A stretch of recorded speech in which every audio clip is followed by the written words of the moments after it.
नमः संस्कृताय। कल हम अपने भास्वती कक्षा 12 के अध्याय 2 मातुराज्ञा गरीयसी नामक पाठ के प्रश्न क्रमांक 3 तक का अध्ययन किया था। कितने तक का? प्रश्न क्रमांक 3 तक का अध्ययन किया था। आज हम इससे आगे के प्रश्न देखेंगे। ठीक है। प्रश्न क्रमांक 4 में है अधोलिखितेषु संवादेषु कः कं प्रति कथयति इति लिखत। क्या दिया गया है कि अधोलिखित मतलब कहने का जो नीचे लिखे हुए, कहाँ लिखे हुए हैं? नीचे लिखे हुए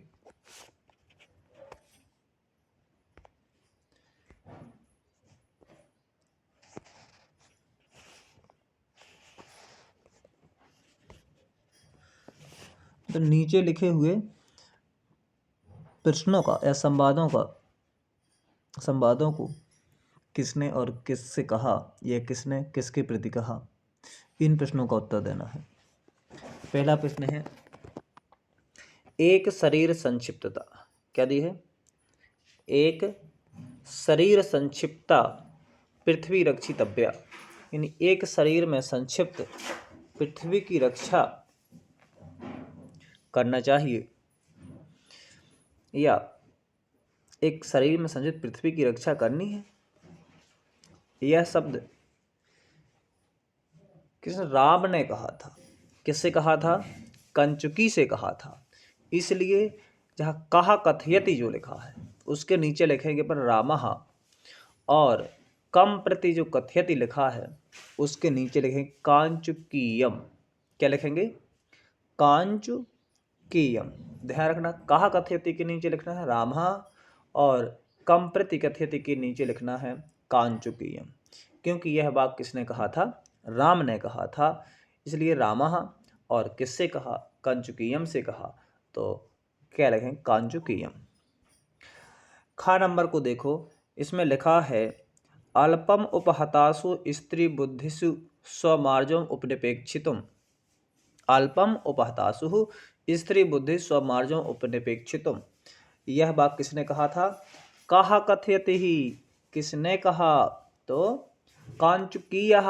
कांचुकी ने किससे कहा था? राम से।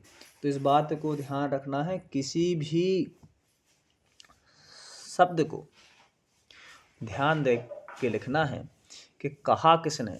जिसने कहा वह कह के नीचे होगा, कह कथयति के नीचे, और जिससे कहा वह कम प्रति कथयति के नीचे होगा।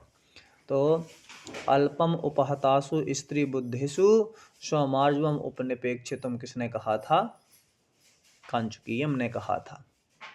किसने कहा था? कांचुकीय ने कहा था। तो इसे को कांचुकीय लिखेंगे, और किससे कहा था? राम से कहा था, तो रामम लिखेंगे। क्या लिखेंगे? रामम लिखेंगे। प्रश्न क्रमांक 4 का गा नंबर है। कौन सा है? प्रश्न क्रमांक 4 का गा। तो इसमें देखना है, लिखा है कि नौ नृपति विमर्शे नास्ति शंका प्रजानाम। ये शब्द सभी ने पढ़े हुए हैं, पता है, और सभी के अर्थ हैं। चलो इससे अब थोड़ा सा अर्थ भी समझाने का प्रयास करूंगा। इसमें लिखा, क्या लिखा कि नौ नृपति विमर्शे नास्ति शंका प्रजानाम। इसको देखो क्या लिखा है। ए लिखा है, देखो, नौ नृपति विमर्शे नास्ति शंका प्रजानाम। ठीक है, क्या है? नौ नृपति विमर्शे, नौ नृपति विमर्शे नास्ति शंका प्रजा। नए राजा के बारे में या नए राजा के विमर्श में प्रजा को कोई शंका नहीं होगी। आने वाला जो हमारा राजा है कैसा होगा, यह किसने कहा था? सभी जानते हैं कि कहा कथयति, तो रामः कथयति। किसने कहा था? रामः। रामः ने कहा था। किससे कहा था? कांचुकीय से। तो कांचुकीयम लिख दो। क्या लिख दो? कांचुकीयम। कांचुकीयम। रामः कहा कथयति, तो राम ने कहा था, तो रामः, और किससे कहा था? तो कांचुरियम से। ठीक है, फिर है घा, प्रश्न क्रमांक घा कौन सा है? प्रश्न क्रमांक घा है, इसमें रोदितव्ये काले, क्या लिखा है? रोदितव्ये काले सौमित्रा धनुर्गृहीतम, रोते हुए या क्रोध में सुमित्रा ने यानी लक्ष्मण जी ने धनुष उठाया। क्या उठाया? रोते समय लक्ष्मण जी ने क्या उठा लिया? धनुष उठाया। ऐसा किसने कहा? सीता जी ने कहा था। किससे कहा था? राम से कहा था। ये सर्वविदित कहानी है। जैसे अपने गांव घर में भी कभी झगड़े हो जाते हैं तो कोई आता है दौड़ता दौड़ता, लाठ उठाता, बंदूक उठाता, वो घर से निकल जाता है। तो जो माँ बहनें होती हैं या फिर चाची भाभी जो भी हैं, वो क्या चिल्लाती हैं कि देखो तुम्हारा छोटा भाई या जो भी उनके नाम है, उनके नाम लेकर के कि वह कहाँ निकल गया? लाठी लेकर के निकल गए। इसी प्रकार सीता जी कहती हैं, किससे कहती हैं? राम से कहती हैं। राम से कहते हैं कि रोदितव्ये काले सौमित्रा धनुर्गृहीतम, रोते हुए, और लक्ष्मण जी ने क्या उठा लिया है? रोते हुए लक्ष्मण जी ने धनुष उठाया। क्या उठाया? रोते हुए लक्ष्मण जी ने धनुष उठाया। तो यह किसने कहा था? सीता ने कहा था। किसने कहा था? सीता ने कहा था। और किससे कहा था? किससे कहा था? तो तुम्हें पता है अब किससे कहेंगी सीता जी? तो रामम, जिससे कहा उसमें रामम। ध्यान रखना है कि जहाँ कहा होगा वह प्रथमा विभक्ति एक वचन में लिखा जाएगा उसके नीचे, जिसने कहा है, और जिससे कहा वह द्वितीय विभक्ति एक वचन में लिखेंगे। ठीक है, इस बात का ध्यान रखना है। तो रोदितव्ये काले सौमित्रा धनुर्गृहीतम, रोते हुए या रोने के समय में लक्ष्मण जी ने क्या उठाया? धनुष उठाया। यह किसने कहा था? सीता जी ने कहा था। किससे कहा था? राम से कहा था। चलो आगे उन्हीं का एक क्वेश्चन और है, उसको देखते हैं। तो आगे कहा गया है कि ना शक्नोमि रोषम धारितुम, ना शक्नोमि रोषम धारयितुम, ना मैं क्रोध को धारण नहीं कर सकता, मैं क्रोध को रोक नहीं सकता। तो यह किसने कहा था? अब तुम्हें पता है क्रोधी कौन थे? लक्ष्मण जी थे। तो लक्ष्मण जी ने कहा था। किससे कहा था? राम से कहा था। किससे कहा था?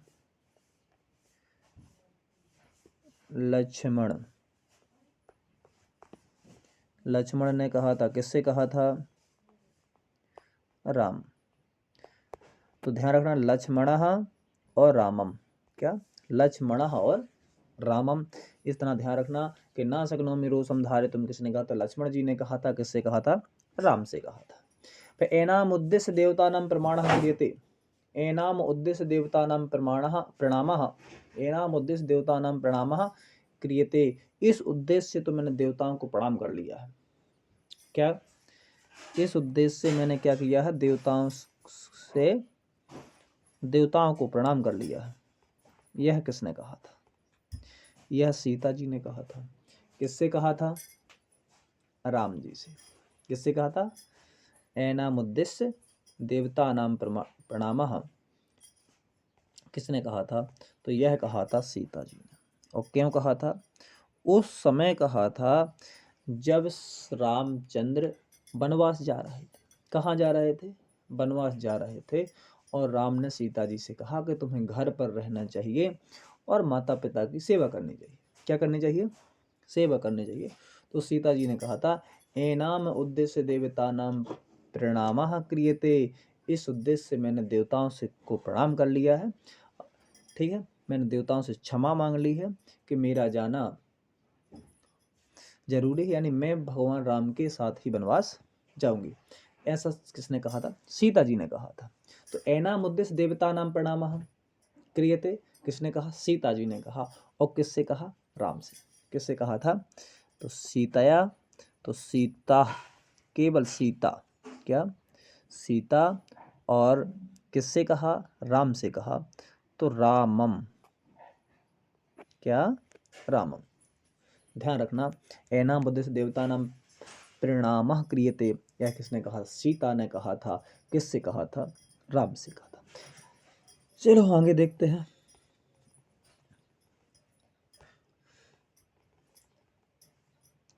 आगे क्वेश्चन है 6 नंबर, जिसमें लिखा यत कृते महत क्लेशे राज्य में न मनोरथा, यत कृते महत क्लेशे राज्य में न मनोरथा, यत कृते महति क्लेशे राज्य में न मनोरथा, जिस राज्य ने मुझे, जिस राज्य ने मुझे बहुत अधिक कष्ट दिए हों, क्लेश दिए हों, ऐसे राज्य में मेरा कोई मनोरथ नहीं है ना। ये किसने कहा था? लक्ष्मण जी ने कहा था। किससे कहा था? राम से कहा था। यत कृते महति क्लेशे राज्य में ना मनोरथा, ऐसे राज्य में मेरे कोई अवश्य चाह नहीं है, मेरा कोई इच्छा नहीं है ऐसे राज्य को पाने की जिस राज्य ने मुझे इतना कष्ट दिया। ठीक है, तो ये किसने कहा था? लक्ष्मण जी ने कहा था। किसने कहा था? लक्ष्मण। ध्यान रखना। तो क्या लिखोगे? लक्ष्मण। हाँ, क्या लिखोगे? लक्ष्मण। हाँ, लक्ष्मण। ठीक है, वो किससे कहा था? रामम। किससे कहा? रामम। तो ध्यान रखना है कि किसने कहा? यत कृते महति क्लेशे राज्य में न मनोरथा, यह लक्ष्मण जी ने कहा था। किससे कहा था? राम से कहा था। चलो आगे चलते हैं। प्रश्न क्रमांक 5 देखते हैं क्या है। तो प्रश्न क्रमांक 5 को देखो। प्रश्न क्रमांक 5 क्या कहता है? कहता है कि पाठ्यमाश्रित रामस्य लक्ष्मणस्य चारित्रिक वैशिष्ट्यम हिंदी अंग्रेजी संस्कृत भाषा लेखक।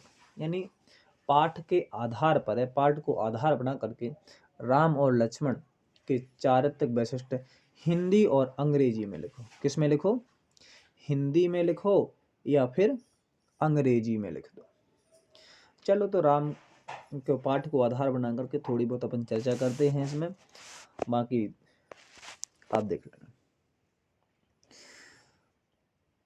राम की चर्चा कर लें थोड़ा सा। राम का चारित्रिक वैशिष्ट्य यानी राम के चरित्र की विशेषता है। चारित्रिक वैशिष्ट मतलब चारित्रिक विशेषताएं।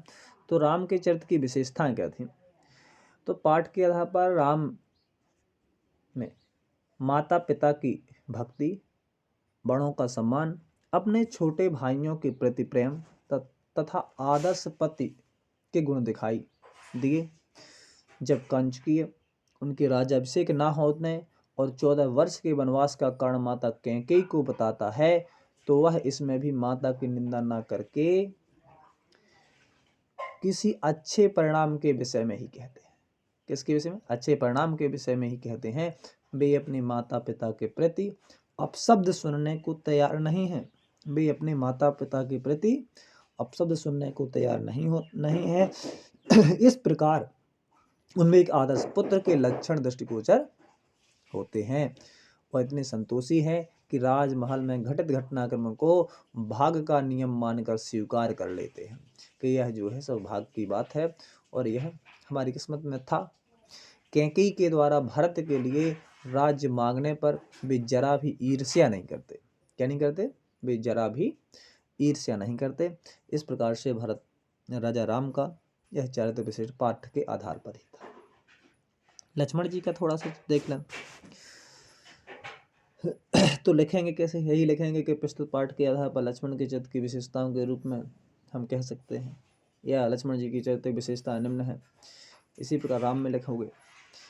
अब लक्ष्मण जी को, लक्ष्मण जी अपने बड़े भाई राम के समान ही पितृभक्त एवं बड़े भाई का सम्मान करने वाले हैं, परंतु उनमें सहनशीलता की कमी भी है। जब उनको यह समाचार मिलता है कि राम का राज्याभिषेक नहीं हो रहा है, जब उनको यह समाचार मिलता है कि राम का राज्याभिषेक नहीं हो रहा है और उन्हें 14 वर्ष का वनवास मिलता है, तो आग बबूला यानी क्रोधित हो जाते हैं। वह समस्त संसार को स्त्री विहीन कर देना चाहते है ना। वह समस्त संसार को क्या कर देना चाहते हैं? स्त्री विहीन कर देने की इच्छा रखते हैं या कर देना चाहते हैं। राम के वनवास के समाचार से जब दशरथ मूर्छित हो जाते हैं तो राम से धनुष उठाने के लिए आग्रह करते हैं। इस प्रकार वह अत्यंत उग्र स्वभाव के होते हुए भी राम के सच्चे उपासक भक्त हैं। वह एक आज्ञाकारी भाई के रूप में हमारे समक्ष प्रस्तुत होते हैं। कई जगह कहा उन्होंने, देखो यत कृते महति क्लेशे राज्य मीना मनोरथा, है ना, यह भी उनके बात था। और रोद दब्बे काले सौमित्रा धनुर्गीत में सीता जी ने कहा, यह लक्ष्मण जी की क्रोध को दर्शाते हैं, है ना।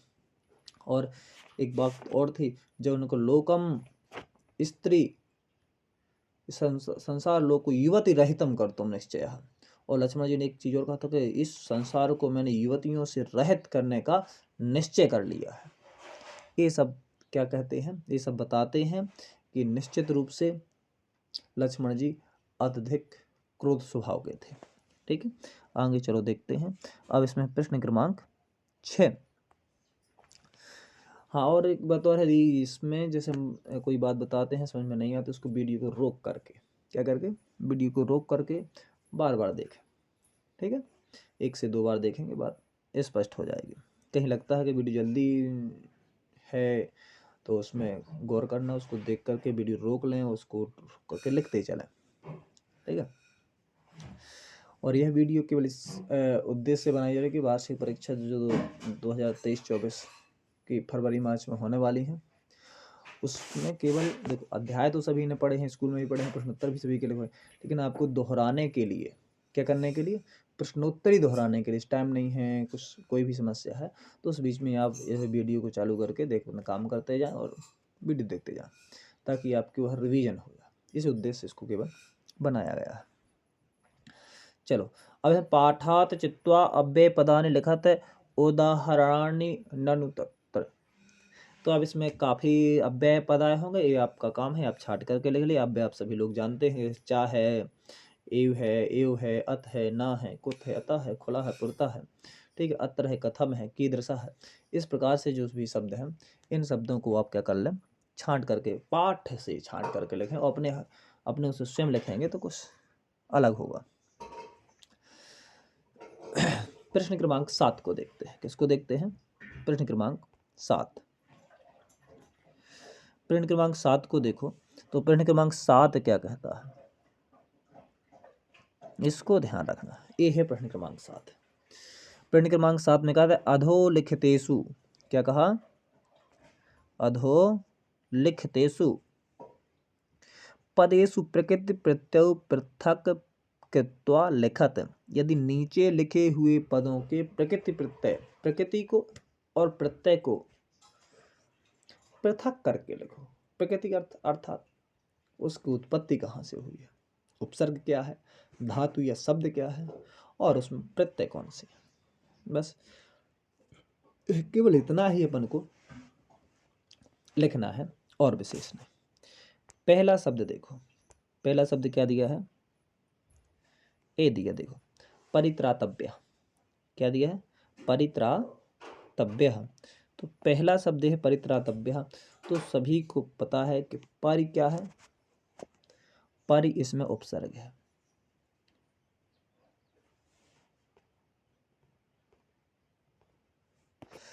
जो परि है, परि क्या है, उपसर्ग, परि उपसर्ग है,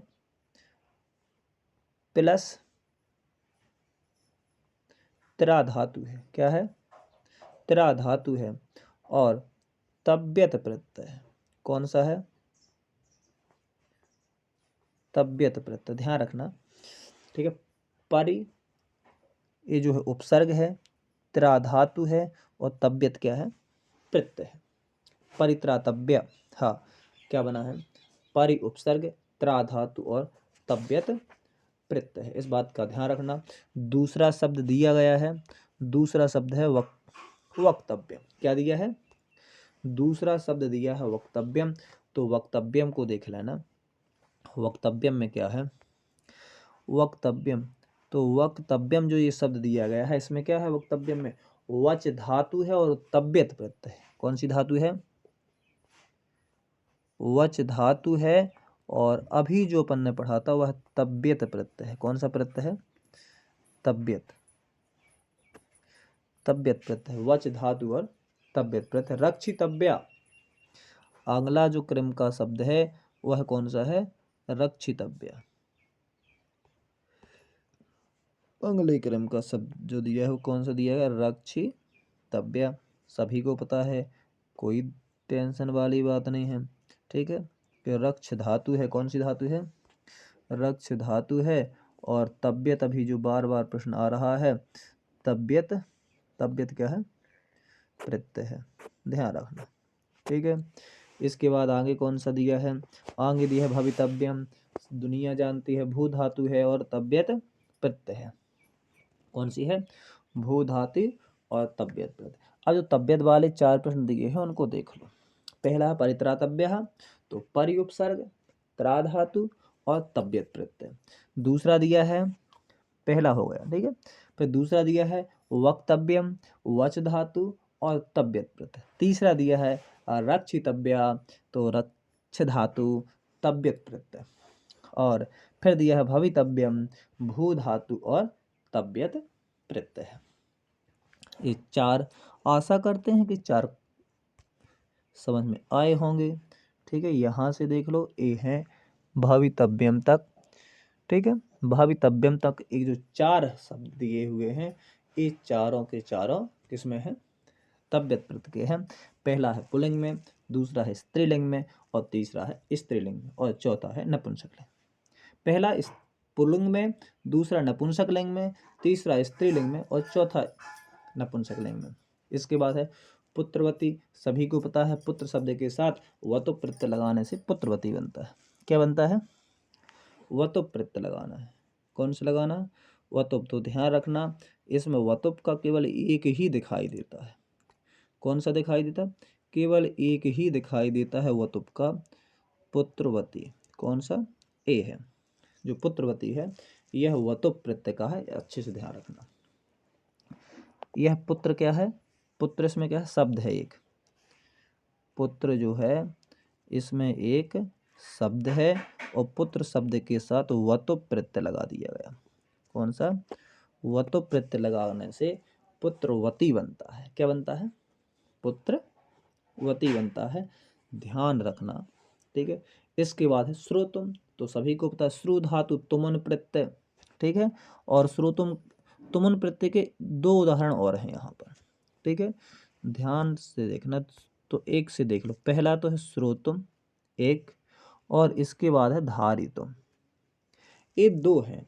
ये दोनों के दोनों तुमन प्रत्यय से बने हैं। किससे, दोनों के दोनों तुमन से बने हैं। सीधी सी बात है, लास्ट में तुम्हें तुम दिखाई दे जिस शब्द में, वह तुमन प्रत्यय से है। किससे है, तुमन से। एक धारितुम है, एक श्रोतुम है। धारितुम में ध्री धातु और श्रोतुम में श्रु धातु। जो श्रोतुम शब्द दिया है इसमें कौन सी धातु है, श्रु धातु है। ठीक है, ये धातु है। और धारितुम जो दिया गया है इसमें कौन सी धातु है, ध्री धातु है, ध्री यानी धारण करना। ठीक है, एक धातुएं दी गई हैं, एक ध्री धातु है जो धारितुम में है, जो सबसे लास्ट में है, और श्रोतुम में श्रु धातु है। और दोनों कौन से प्रत्यय से मिलकर के बने हैं, तुमन प्रत्यय के लगने से बने हैं। चलो, अब हमारे पास बचता है कौन से, विसर्जिता, गतः और क्षोभिता। और सभी कित प्रत्यय के उदाहरण हैं। किसके हैं, सभी कित प्रत्यय के उदाहरण हैं, ध्यान तक रखना। ठीक है, आगे चलते हैं, बढ़ते हैं अपन। ठीक है, चलो, क्या लिखा है इसमें, इन तीनों को अंडरलाइन कर लो। पहला लिखा है विसर्जिता और फिर लिखा है क्षोभिता। ठीक है, दूर से दिखाई देता है विसर्जिता शब्द जो दिया गया है, ए वाला। इस विसर्जिता शब्द में बी उपसर्ग है, सृज धातु है। कौन सी है, बी उपसर्ग सृज धातु और कित प्रत्यय है। क्या है, कित प्रत्यय। बी उपसर्ग, कौन सा, बी उपसर्ग प्लस सृज धातु तथा कित प्रत्यय है। कौन सा है, कित प्रत्यय। ध्यान रखना, बी उपसर्ग सृज धातु और कित प्रत्यय है।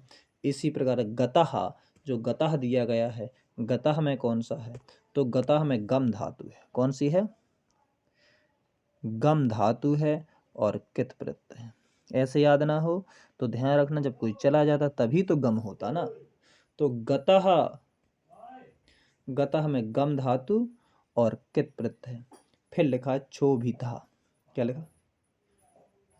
क्षोभितः। ध्यान रखना, क्षुभ धातु और कित प्रत्यय। क्षोभितः में क्षुभ धातु और कित प्रत्यय है। ध्यान रखना, क्षुभ धातु और कित प्रत्यय।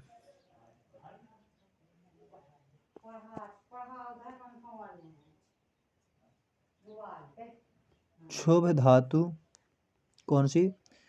क्षुभ धातु और कित प्रत्यय कौन सा है? क्षुभ धातु है और कित प्रत्यय है। क्षुभ धातु और क्षुभ धातु और कित प्रत्यय है।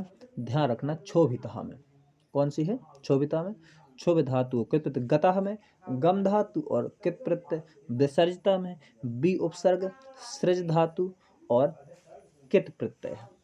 ठीक है, इस बात का ध्यान रखना है।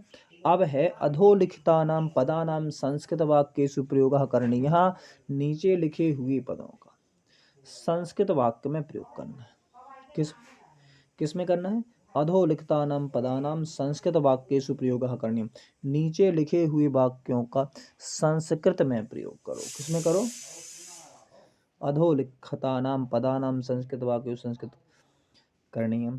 तो इसको कोई विशेष वो नहीं है, आप सभी लोग कर सकते हैं। देखना हो तो एक दो बता दूं।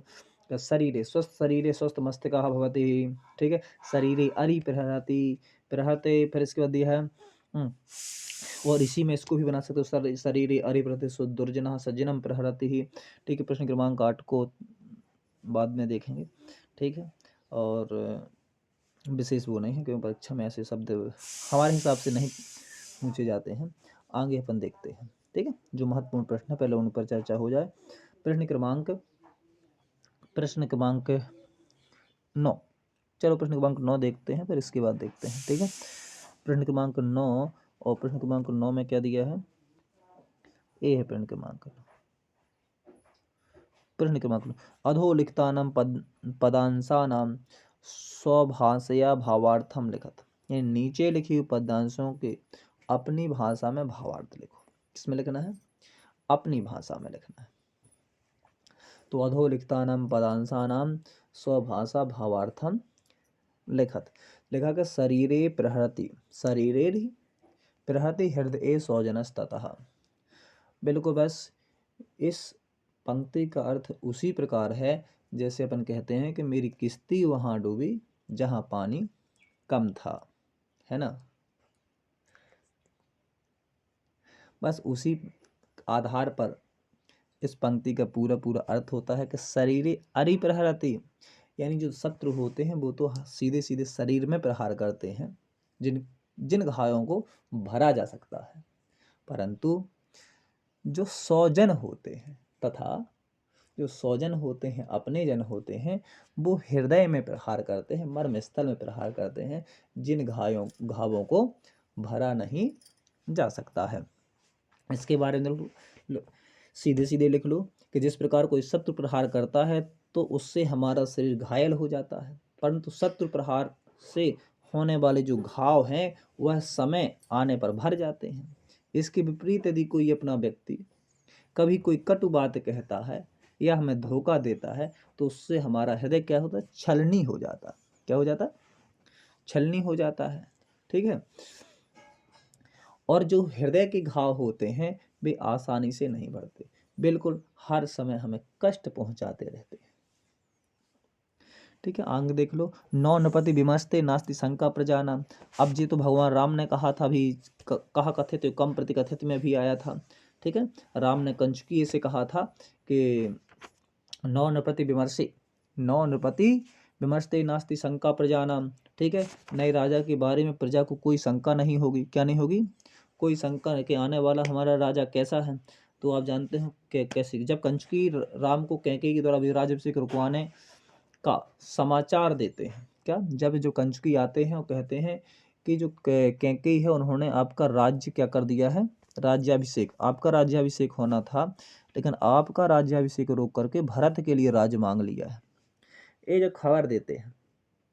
ठीक है, तो राम इसमें कैकेयी माता की अच्छाई खोजते हैं, बुराई नहीं, और कहते हैं कि राजभिषेक ना होने से प्रजा के मन में नए राजा को लेकर जो शंका थी वह शंका अब नहीं होगी। अर्थात पुराने राजा के पद पर बने रहने से प्रजा की चिंता अब पूर्ण रूप से समाप्त हो गई।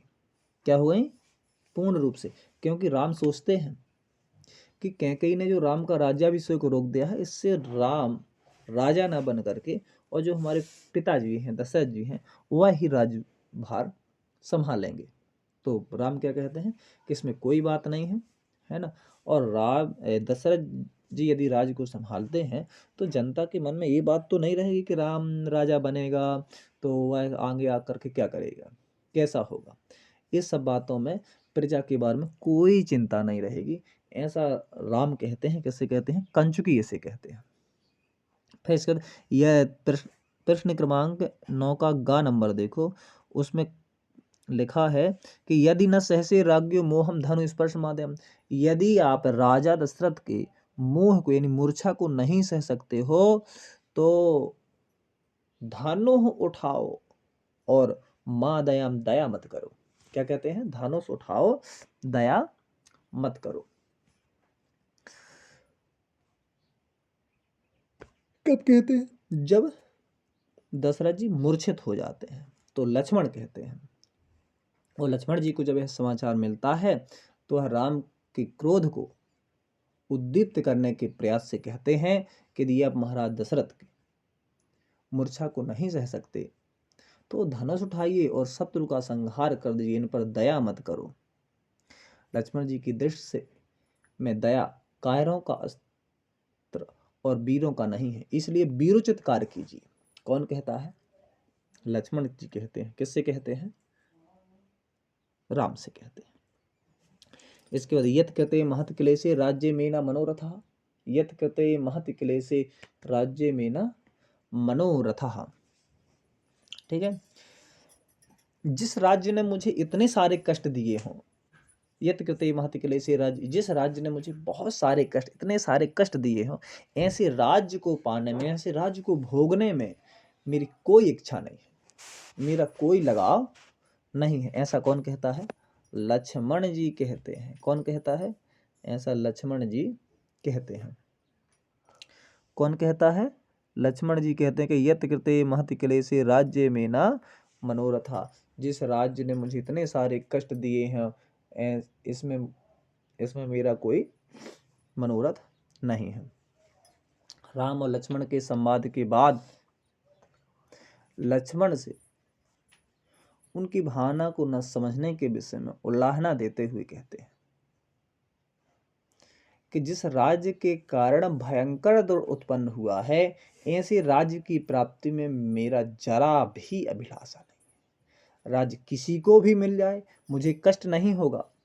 मुझे तो कष्ट केवल इस बात का है कि 14 वर्ष का वनवास आपको मिला है। कितना?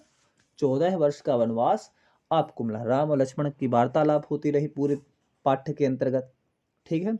और जब दोनों की वार्तालाप होती रही और लक्ष्मण को लगा कि यह मेरी बात को नहीं मेरी भावना को नहीं समझते हैं, तब लक्ष्मण जी कहते हैं कि यत कृते महत क्लेशे राज्य में न मनोरथ, जिस राज्य से मुझे बहुत सारे भयंकर दुख उत्पन्न हुए हैं, बहुत सारे कष्ट उत्पन्न हुए हैं, ऐसे राज्य को पाने की मेरी कोई अभिलाषा नहीं है। राज्य किसी को भी मिल जाए, किसी को भी मेरे राज्य प्राप्ति की मेरी जरा भी लाश नहीं है, परंतु मुझे कष्ट इस बात का है कि आपको 14 वर्ष का वनवास मिला है और कोई भी कष्ट नहीं है। चलो प्रश्न क्रमांक 10 को देखते हैं। किसको देखते हैं? प्रश्न क्रमांक 10 को। प्रश्न क्रमांक 10 क्या कहता है कि अधोलिखित पदेषु संधि विच्छेद कार्य, यानी नीचे लिखे पदों का संधि विच्छेद कार्य करो। क्या करना है? संधि विच्छेद कार्य करना है। नीचे लिखे हुए जो पद हैं, तो इसमें क्या लिखा है? पहला अधोलिखित पदेषु संधिच्छेदः कार्यः रक्षितव्येति। क्या लिखा है? रक्षितव्येति। कुछ नहीं कहना, रक्षितव्या लिख दो और प्लस इति कर दो। क्या कर दो? रक्षितव्या प्लस इति। रक्षितव्या प्लस इति, तो रक्षितव्येति क्या हो जाएगा, रक्षितव्या प्लस इति रक्षितव्येति गुण संधि का उदाहरण है।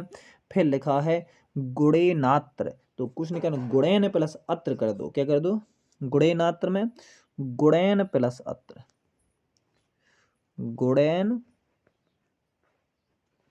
प्लस अत्र, यह दीर्घ संधि का उदाहरण, गुणेन गुणेन प्लस गुणेनात्र। फिर लिखा शरीरे अरिहि, तो शरीरे प्लस अरिहि कर दो, क्या कर दो,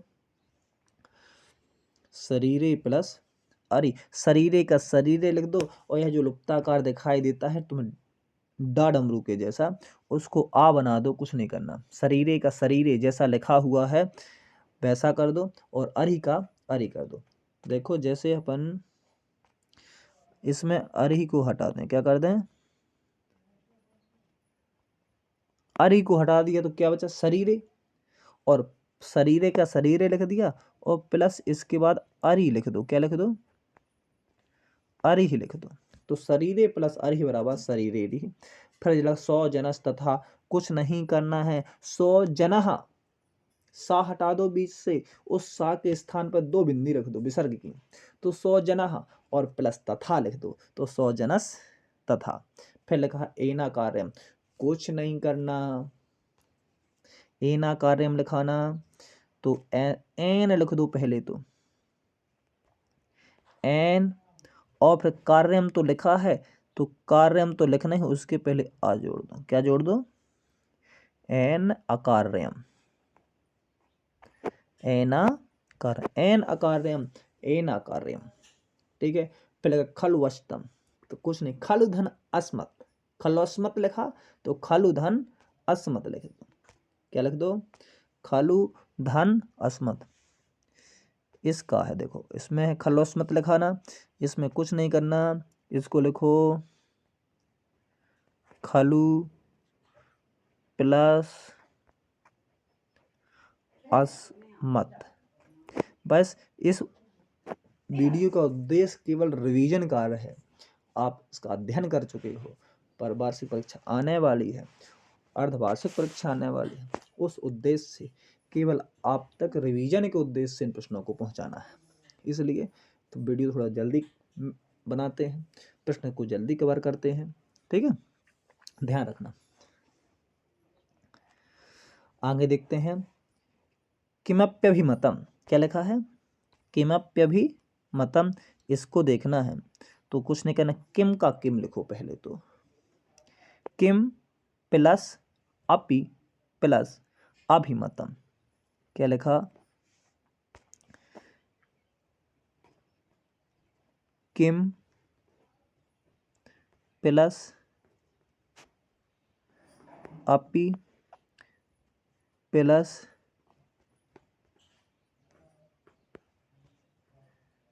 अभिमतम, किमप्यभिमतम, किम प्लस अपि प्लस अभिमतम, किम प्लस अपि प्लस अभिमतम, किमप्यभिमतम, क्या हो जाएगा, किमप्यभिमतम। हस्तनेयो लिखा है, कुछ नहीं करना, हस्तेन प्लस एव कर दो, क्या कर दो, हस्तेन प्लस एव, हस्तनेव लिखा लास्ट में, देखो इसको है ना, तो ए लिखा हस्तनेव, ठीक है। सबसे अच्छी बात है कि अपने सामने पुस्तक को रखें, उसमें और स्पष्ट हो जाएगा। हस्तनेव लिखा है तो उसमें कुछ हस्तेन लिखो पहले, क्या लिख दो, हस्तेन प्लस एव, हस्तनेव, क्या हो जाएगा, हस्तेन प्लस एव बराबर हस्तनेव। फिर लगा दग्धु कामेयो, तो कुछ नहीं, दग्धु काम लिख दो और एव लिख दो, क्या लिख दो, लास्ट वाला शब्द जो दिया है ए दिया है, कहाँ पर, दग्धुकाम ए लिखा है, इसमें कुछ नहीं करना, तुम्हें लिख देना है दग्धुकाम, क्या है, दग्धु काम, और प्लस में एव लिख देना है, क्या लिख देना है, एव, तो दग्धुकामेव, ठीक है। अपन ने इस अध्याय में केवल प्रश्न क्रमांक 8 को छोड़ा है, किसको छोड़ा है, 8 को छोड़ा है। यदि थोड़ा सा ध्यान देना है तो उसमें अपनी कॉफी जो पुस्तक है भास्वती नामक पुस्तक में प्रश्न क्रमांक 8 निकाल लो, द्वितीय अध्याय का, और उसमें थोड़ा थोड़ा देख लो। इसमें सीधे सीधे जो साधारण स्कूल में कुछ वाक्य लिखाए जाते हैं उनमें एक नज़र फटाफट में डाल देता हूँ, ध्यान रखना। शरीरे, देखो शरीरे अरिहि प्रहति, इस प्रकार से भी लिख सकते हो। वाक्य में प्रयोग करना है, शरीरे का प्रयोग करना है तो शरीरे अरिहि प्रहति एक लिख दो, जो तुमने पढ़ा हुआ है पाठ में। एक शरीर स्वस्थ शरीरे स्वस्थ मस्तिष्कः भवति, जो साधारण बात में कही जाते हैं, इसको भी लिख सकते हो। ठीक है। फिर लिखा है भर्ता, क्या लिखा, भर्ता। इनकी बात, यहाँ बात चल रही है स्वस्थ शरीरे की, ध्यान रखना ये वाले। पहला शरीरे है तो शरीर अरि प्रहति स्वस्थ शरीर स्वस्थ मस्तिष्कः भवति। प्रहरति लिखा है तो शरीरे अरि प्रह, दुर्जनः सज्जनम प्रहरति, दुर्जनः सज्जनम प्रहति, शरीरे अरि प्रहरति। दोनों वाक्य यहाँ भी लिख सकते हो। फिर लिखा भर्ता, राजा प्रजायाः भर्ता भवति, राजा प्रजायाः भर्ता भवति। कौसल्याः भर्ता दशरथः भवति, कौशल्या के पति कौन थे, दशरथ थे। ठीक है, ऐसे भी लिख सकते हो। फिर अभिषेक, रामस अभिषेक न भवति, रामस, राम का अभिषेक नहीं हुआ था ना, तो रामस अभिषेक न भवति या रामस अभिषेक भवत अब, रामस अभिषेक अभवत, ऐसा भी लिख सकते हो। जो भी लिखना हो, वाक्य में प्रयोग करना है, कुछ नहीं। पार्थिव मनुष्य पार्थिव शरीरस उपयोगिता होती, मनुष्य के पार्थिव शरीर की उपयोगिता नहीं होती है। प्रजा नाम, क्या लिखा है, प्रजा नाम, प्रजा नाम यानी राजा प्रजा नाम पालकः भवति, हस्तेन बालकः हस्तेन खादति, बालकः हस्तेन खादते है। धैर्य सागर, रामः धैर्य सागरः आसीत्, पश्यामि अहम वृक्षम पश्यामि, और भी जो भी शब्द जोड़ना हो जोड़ सकते हो कि अहम बालकम पश्यामि, मैंने बालक को देखा। करेणुः अहम गजम पश्यामि, करेणुः गजस्य अपरम नाम करेणुः भवति अपि भवति, यानी हाथी का अपर नाम करेणुः होता है। ठीक है। गंतव्यम मया गृहम गंतव्यम, मयम विद्यालयम गंतव्यम, इस प्रकार से जो भी शब्द हों वो बनाए जा सकते हैं। ठीक है। नमः संस्कृताय, आशा करता हूँ कि आप सभी को समझ में आया होगा। ठीक है।